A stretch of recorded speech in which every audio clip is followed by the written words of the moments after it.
Merci beaucoup. Bonsoir à tous. Je m'appelle Steve Gadette. Mais lorsque j'ai commencé à faire du rap, j'ai changé de nom et je me suis appelé Fola. Je suis originaire de la Guadeloupe, mais je vis en Martinique depuis 4 ans. Il y a environ 20 ans, j'ai rencontré un mouvement qui allait bouleverser ma vie. Et ce mouvement-là, c'est le mouvement hip-hop. Aujourd'hui, je suis ce qu'on appelle un maître de conférence. J'enseigne l'histoire des États-Unis à l'Université des Antilles sur le campus de Shellshare. Mais avant d'arriver là, j'ai été un jeune Guadeloupéen fasciné par ce qu'il voyait à la télé, dans les magazines. Et en 1998, j'ai décidé de commencer à rapper. Et ce mouvement-là, il a changé ma manière de parler aux gens. Il a changé ma manière de comprendre le monde. Il a changé ma manière de réfléchir. Mais pendant que le mouvement hip-hop me happait, en même temps, je faisais des études. Je faisais des études sur le campus de Shellshare en Martinique. Et mes études, c'était des études d'anglais. Et j'étudiais l'histoire, la littérature des pays anglophones, de l'Afrique à l'Europe, aux États-Unis, dans la Caraïbe, en passant par l'Australie. J'ai fait ces études-là, je suis allé le plus loin que possible. Et à un moment donné, il m'a fallu faire de la recherche lorsque j'étais en master. Et pour pouvoir faire de la recherche, eh bien, je n'ai pas cherché longtemps pour trouver mon sujet.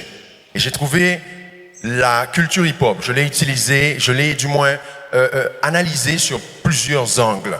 Je l'ai analysé en tant que mouvement noir aux États-Unis. Je l'ai analysé dans le monde entier en tant que mouvement multiculturel. Je l'ai analysé aussi dans sa relation avec la Caraïbe. Comment elle s'était enracinée chez nous, pourquoi et qu'est-ce qu'elle avait eu comme impact sur nos sociétés à nous.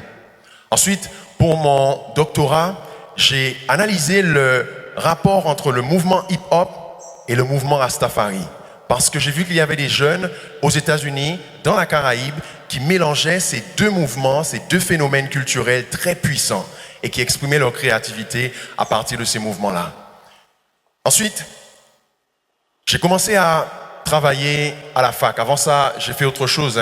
J'ai fait de la peinture, j'ai fait de l'intérim parce qu'il fallait payer les factures, il fallait payer le boire et le manger. J'ai fait autre chose et pendant un moment aussi, j'ai été au chômage. Mais je vous avoue que le chômage, ça a été une bonne expérience dans le sens où aujourd'hui, quand je suis dans ma salle de cours, quand j'échange avec mes étudiants, c'est une réalité qui ne me quitte jamais. Je ne suis pas un prof qui est complètement déconnecté de ce qui se passe dans la société. Non, je sais ce qui nous attend, nous, parfois les jeunes, même très diplômés au pays. Et ça me sert. Lorsque je suis arrivé en Martinique, j'ai commencé à mener des expériences particulières. Qu'est-ce que j'ai fait? Je suis un fin connaisseur des cultures urbaines. Je suis non un pratiquant, mais je suis aussi un chercheur. Donc, j'ai commencé à aller dans les collèges et les lycées. Pourquoi? Parce que j'ai vu l'impact que les cultures urbaines avaient sur la manière dont nos jeunes réfléchissent, la manière dont ils se comportent, la manière dont ils s'habillent, la manière dont ils ont des relations hommes-femmes. Alors, je suis allé dans certains collèges, je suis allé dans plein d'établissements, du Lorrain, en passant par Fort-de-France, Shellshare, j'ai bougé dans pas mal d'établissements. Dans les collèges et les lycées, j'ai rencontré des jeunes qui sont désireux d'avoir des conversations authentiques. Des conversations pas avec des gens qui, du haut de leur chair, viennent leur dire « Ouais, mais c'est ça, faut le faire. Ah ouais, faut pas faire ça. » Non. Ils étaient désireux d'avoir des échanges authentiques avec des gens qui les respectaient, des gens qui reconnaissaient qu'ils avaient de la valeur et que leur mode d'expression était tout aussi important que n'importe quel autre mode d'expression dans le pays. Les journalistes me demandent souvent, mais est-ce qu'ils sont à l'écoute? Je leur réponds que oui. Je leur réponds que oui et je vais vous donner quelques anecdotes. J'ai utilisé des clips vidéo. Les clips vidéo pour pouvoir faire notre jeunesse, les collégiens, les lycéens et parfois ceux qui n'étaient pas à l'école dans d'autres cadres, j'ai utilisé les clips vidéo pour les faire réfléchir sur leur estime d'eux-mêmes, la manière dont les jeunes hommes se voient, c'est-à-dire qu'est-ce que c'est pour eux la virilité, un homme, un vrai, c'est quoi? La manière dont les jeunes femmes se perçoivent, leur féminité, pour elles, c'est quoi? Une femme qui est bien dans sa peau, qui est attirante, qui est compétente, c'est quoi pour elle? Elle doit avoir quels attributs? J'ai utilisé les clips vidéo des cultures urbaines pour pouvoir réfléchir aussi sur le rapport à la réalité, c'est-à-dire les substances. Vous savez que l'adolescence, la jeunesse, c'est un temps tourmenté. C'est un temps où, comme on est en train de se chercher, parfois les substances sont une porte pour faire des expériences. Je parle de tout type de substances psychoactives. Je parle aussi même de l'alcool. J'ai utilisé les clips vidéo pour initier des dialogues avec les plus jeunes que je rencontrais. Il y a une substance qui est un peu en vogue malheureusement en Guadeloupe et en Martinique, c'est ce qu'on appelle le sirop, la codéine. La codéine, c'est un sirop qu'on peut acheter en pharmacie et que les plus jeunes mélangent à des limonades ou ils mélangent à d'autres boissons sucrées. Et en buvant ça, le sirop plus la boisson sucrée, eh bien c'est une substance psychoactive et ça leur donne un trip comme le ferait n'importe quelle autre substance. Mais moi, connaissant ce qui se passait aux États-Unis, je sais ce qui se passe aussi en Jamaïque et dans d'autres pays. Je sais que les artistes qu'on voit à la télé avec les gobelets rouges ou les gobelets blancs, je sais que ça leur est arrivé plusieurs fois d'avoir des problèmes de santé. Je sais que certains sont décédés, sont morts dans leur chambre d'hôtel.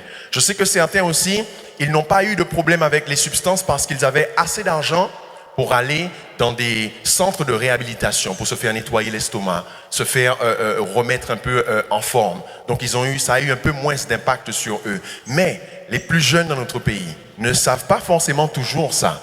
Ils suivent parfois des comportements qu'ils voient et qu'ils aimeraient adopter parce que ça leur permet d'être dans le coup et de faire des expériences. Je suis allé une fois dans un lycée au nord de la Martinique et après que j'ai discuté avec eux, clip à l'appui, sur l'impact des substances et que ça pouvait tuer, notamment ce sirop, la codéine, que ça pouvait faire les battements du cœur ralentir, que ça pouvait faire aussi les gens s'étouffer, il y a un jeune lycéen qui, après notre discussion, est allé voir l'infirmière de son établissement, un peu en panique, et lui a dit, il ne pensait pas que ça pouvait aller aussi loin et qu'il veut vraiment arrêter de faire ça. Alors, quand je réponds sur l'impact que ça peut avoir, je crois que oui, ça fait réfléchir, ça fait rentrer en soi, mais il nous faut toujours le faire. Je le fais, ces échanges-là, je le fais avec beaucoup de love, beaucoup d'amour, beaucoup de compréhension aussi, parce que je n'oublie pas qu'il y a 20 ans, j'étais eux. Il y a 20 ans, j'ai été comme eux. Donc j'essaie de me mettre à leur niveau, comprendre un peu où on en est. Et je parle pas un français châtié comme ça, là, quand je suis avec eux. Hein. Là, on va parler, c'est nous-mêmes, hein. On va parler, quand il quoi comprendre, quand il quoi parler, on peut parler français, on peut parler créole, en tranquille, on va parler cool, au contraire, pour installer une bonne ambiance. Et il y a d'autres fois où je suis allé dans des établissements et j'ai poussé les garçons et les filles à réfléchir sur la manière dont les filles, la manière dont on les voyait dans les clips vidéo. Je leur ai expliqué parfois que les femmes qu'on voyait dans des clips vidéo, c'était des personnes, c'était des employés. C'était des employés qui venaient, qui faisaient un travail particulier, qui avaient un chèque, et lorsqu'elles sortaient du clip vidéo, eh bien, elles se rhabillaient, et elles n'étaient pas de la même manière qu'on les voyait. Donc, les imiter, c'est parfois être à côté de la vraie réalité. Les garçons, je les encourage souvent à ne pas voir les jeunes femmes et les femmes seulement à partir de leur corps ou à partir de leur sex appeal. J'essaie de réveiller leur sensibilité, leur dire qu'une femme, une jeune femme, c'est avant tout une personne, c'est quelqu'un.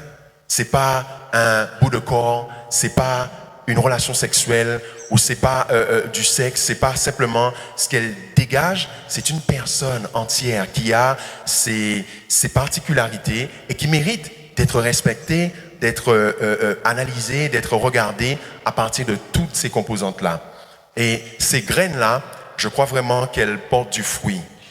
Il y a une autre expérience que j'ai menée. Je vais une fois toutes les 2 semaines à la prison de Ducos. J'ai un cœur particulier pour les détenus et particulièrement les accidentés de la vie, parce que j'en ai été un. J'ai un cœur particulier pour eux parce que je crois que un séjour en prison ne devrait pas être la fin d'une vie. Non, on devrait pouvoir continuer même s'il y a eu des accidents de parcours. Alors, je fais 2 choses quand je vais à la prison de Ducos. À la prison de Ducos, je fais du rap, Noël ou d'autres périodes. On convoque les artistes qui le veulent bien et on va à la prison de Ducos et on offre un concert, un spectacle aux détenus. Ça permet de faire baisser la tension, ça permet de s'évader un peu parce que la prison, c'est un lieu anxiogène. J'y vais pour cette première partie-là. Mais un mercredi sur 2, j'y vais pour autre chose. Et là, j'y vais pour animer un atelier d'écriture créative. Je suis un rappeur, je suis un MC, j'écris depuis très longtemps. Je sais comment amener les gens à l'écriture, déclencher cette envie de parler de soi, parler de choses qui nous intéressent. Et là, je ne vais pas au quartier des adultes, je vais au quartier des mineurs. Au quartier des mineurs, je passe 2 heures avec mes plus jeunes élèves et d'abord, on discute de l'actualité, de leur vie, de comment ils sont. Ensuite, on se met d'accord. Non, avant de se mettre d'accord, je leur parle d'une personne qui a eu l'occasion de faire un séjour en prison, mais dont la vie a été bouleversée par la créativité qu'elle a eue en prison, par l'écriture en prison. Et j'arrive à toujours trouver un personnage comme ça. J'arrive par exemple à leur parler de Shaka Senghor, qui aux États-Unis a été à ma place dans un TEDx et qui a bouleversé beaucoup de gens. L'écriture a été sa rédemption en prison. Je leur parle de personnes comme Mumia Abu-Jamal, comme Malcolm X et bien d'autres. Comme chez nous, en Guadeloupe, Alain Timalon, qui a été un bandit notoire, mais par l'écriture qui a ouvert une autre fenêtre sur sa vie après. Et donc, dans ces moments-là, c'est des moments particuliers. Je ne vais pas vous dire que ça se passe toujours bien, que j'arrive toujours à obtenir des résultats satisfaisants, puisque c'est un lieu, comme je vous disais, anxiogène. Parfois, quand je vais là-bas, souvent, la veille, il y a eu un problème, il y a eu une agression. Et on part rentrer là, convoqué, Dobo, t'es solide, hein, des parfois quand j'en paie, hein, on va mentir aux autres, hein. On rentre là, mais l'autre groupe, on l'a fait des doigts en moins, pas marcher, mais en genre, suivant. On va pas vous dire on va rentrer fingers in the nose, hein. Non, moi j'en paie. Mais j'y vais parce que je sais que j'y vais pour quelque chose de particulier. J'y vais pour une mission. Et parfois j'ai des élèves qui ne viennent pas, ou des fois j'en ai qui ont des attitudes qui ne sont pas toujours coopératifs, ils ne coopèrent pas forcément. Mais quoi qu'il en soit, il se passe des choses lumineuses. Je vous donne quelques anecdotes, au moins une ou deux. Il y a un jeune homme qui avait 14 ou 15 ans, il est sorti aujourd'hui. Lorsqu'on a commencé une de nos sessions, je leur ai demandé de me parler de leur quartier. Il s'est mis à écrire et il n'a pas arrêté d'écrire. Il a écrit pendant environ 40 à 45 minutes. Il faut savoir que le rapport à la page, c'est très fort pour eux. C'est un exploit quand même de s'arrêter pendant un petit moment et de faire que ça, que d'écrire. Et il a écrit comment est-ce qu'il est arrivé à la criminalité, qu'est-ce qui l'a fasciné, pourquoi et qu'est-ce qui s'est passé. Et je le regardais, je l'observais écrire. Il était dans un autre monde. Et il m'a dit après que, waouh, ça lui a fait quelque chose. Il n'avait jamais écrit autant. Et quand j'ai lu ce qu'il avait écrit, c'était bouleversant. L'écriture, c'est un moment où on descend au fond de soi. Il faut parfois beaucoup de courage pour ça. Et la vie de tous les jours nous empêche de faire ça. C'est un moment où on est face à soi. Et ce moment-là, pour ces plus jeunes, où ils sont dans le silence, face à eux-mêmes, ce sont des moments très déclencheurs. Ce jeune-là, il est sorti, il est dans un projet de réinsertion dans mon pays, en Guadeloupe. Il y a eu une autre expérience où, cette fois-ci, j'ai demandé à mes élèves de réfléchir à leurs victimes. S'ils avaient quelque chose à dire à leurs victimes, à exprimer, qu'est-ce qu'ils auraient dit? Certains d'entre eux m'ont dit qu'ils n'en ont rien à faire et qu'elle était au mauvais endroit, au mauvais moment. C'est son problème. Il faut savoir composer avec ça. Je ne les ai pas jugés. Je leur ai demandé quand même d'essayer s'ils veulent bien écrire. Mais vous savez, il y a une posture à avoir. C'est un endroit qui est difficile où les relations entre personnes, ce sont des relations qui sont basées sur le pouvoir physique, l'intimidation. Et donc, il ne faut pas être parmi les faibles. Se montrer compatissant, c'est être parmi les gens qui sont soft et faibles. Alors, ils n'ont pas forcément tous voulu écrire, mais il y en a 2 ou 3 qui l'ont fait. Et il y en a un qui ne l'a pas fait tout de suite. Il l'a fait 2 semaines après. Vous savez, quand je suis revenu, il m'a dit qu'il avait un texte à me montrer. Et il m'a montré son texte.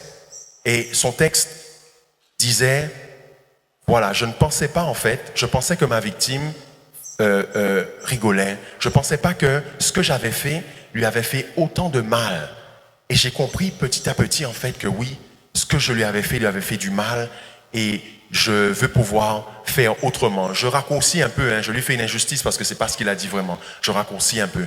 Mais en tout cas, j'étais face à un jeune qui était descendu en lui-même, et qui avait réalisé, qui avait touché du doigt quelque chose qu'il n'avait pas touché avant. L'Écriture lui a permis de faire ça. Quelques jours après, il devait faire ce qu'on appelle, dans le langage judiciaire, une confrontation. Il devait aller chez le juge, faire la confrontation avec la victime. Et ce qu'il avait écrit l'avait préparé à faire sa confrontation. Vous savez, quand je sors de ces moments-là, ce n'est jamais très simple. Je les quitte en leur disant, si tout va bien, que je serai là la semaine d'après. Et parfois, il y en a qui sortent entre-temps. Mais j'ai compris que lutter contre la criminalité, contre la délinquance, c'est une mission très difficile, mais c'est une mission où tous les maillons de la chaîne ont leur importance. Maillon judiciaire, policier, familial, éducatif, associatif. Pour pouvoir coordonner mon action, j'ai monté une association qui s'appelle Faire une différence. Faire une différence, son but, c'est de promotionner l'éducation, le vivre ensemble à travers les outils dont je viens de vous parler. Et un autre outil que j'espère développer, c'est le voyage. Permettre à certains jeunes de chez nous de sortir pendant un moment de leur milieu et d'aller ailleurs. Les voyages forment la jeunesse, ils m'ont transformé. Je vous mentirais si je vous disais que je fais tout ça parce que je suis un homme bon, un homme qui a un cœur grand comme ça. Je vous mentirais. Non. J'ai de l'amour pour mes gens, c'est vrai, pour mon pays. Quand je dis mon pays, je suis toujours dans une dualité. Quand je dis mon pays, c'est la Martinique et la Guadeloupe. J'ai de l'amour pour mes gens, pour mon pays, mais je suis un homme et j'ai mes limites. J'ai mon égoïsme qui me colle toujours à la peau. Mais je le fais parce que je suis un chrétien protestant et ma foi chrétienne, les enseignements de celui qui guide ma vie, Christ, me commande de faire attention et de prendre soin du plus petit de mes frères. Le plus petit de mes frères, dans le langage biblique, ça veut dire celui qui a le moins de ressources pour affronter les défis de la vie. Donc c'est aussi une motivation, c'est la même motivation qui a poussé l'un de mes héros à regarder les problèmes de son pays en face. Et ce héros-là, c'est Martin Luther King. Il y a un rappeur que j'aime beaucoup. C'est l'un de mes rappeurs préférés. Vous ne me croirez peut-être pas, mais il est musulman. Non. Il n'est pas très loin dans le classement. Oui. Kerry n'est pas très loin dans le classement. Mais c'est en fait Ali.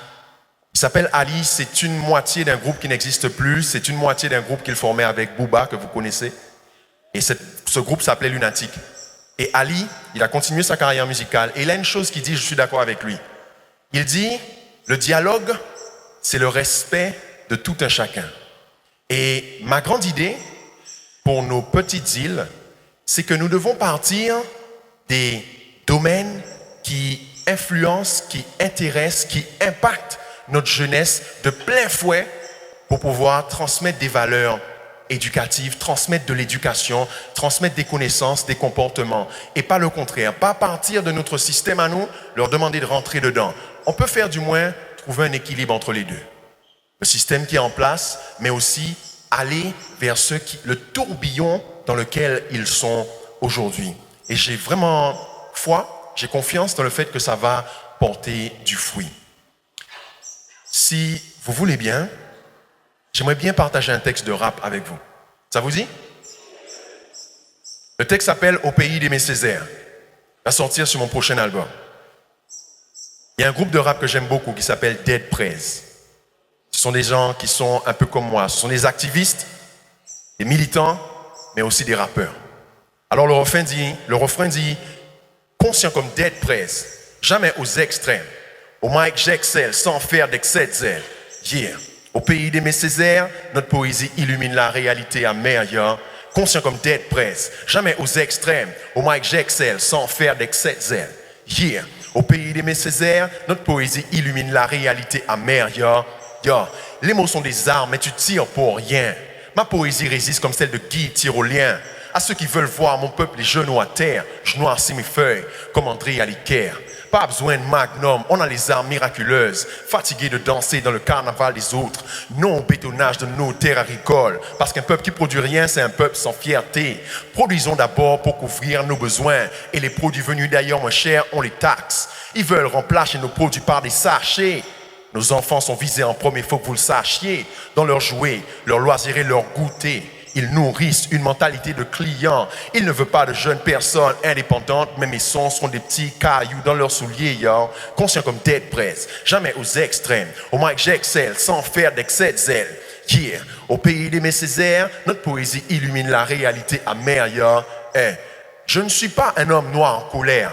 J'utilise ma détermination pour ma nation et j'utilise ma musique pour créer une émanation, pour montrer qu'un nègre peut rester intègre et qu'on n'est pas des jeunes bandits biberonnés au champagne. Malcolm avait raison, l'éducation c'est la clé et non, la liberté n'est toujours pas gratuite, elle a un coût si tu veux vivre librement, penser librement et agir librement, il n'y a pas de miracle, les livres savent très bien scier les barreaux, mais n'attends pas d'être incarcéré pour scier les tiens, j'écris plus de punchline, j'écris des punch couplés. Au mic, je suis généreux comme Tony Parker. Quand je le tiens, je donne toujours des rimes décisives, yo. Conscient comme Dead Press, jamais aux extrêmes. Au mic, j'excelle sans faire d'excès de zèle. Yeah. Au pays des Césaires, notre poésie illumine la réalité amère, yo. Merci. Merci.